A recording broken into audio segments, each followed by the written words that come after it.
we're going to pull up our instruments and go to drum synth. This will pull up this little interface here, and you have your kicks, snares, percussion, hats, and cymbals, and you can shape and mold each sound. So you have to keep duplicating this, which is okay. We always separate our drums anyway. I'm going to actually go ahead and just create a little kick, snare, hi-hat combo for this piano we have going here and make something out of this.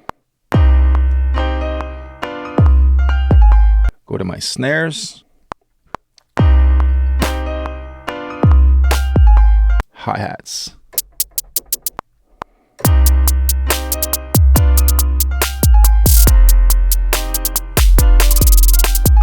You know, the more I'm using it here, the less I'm hating it. It's just limiting. I just like access to having a whole bunch of banks full of sounds and I can maneuver around them fast. This kind of slows me down a bit, but the quality isn't all that bad actually. So having said that, that is how you pull up and use the drum synth in Logic Pro X.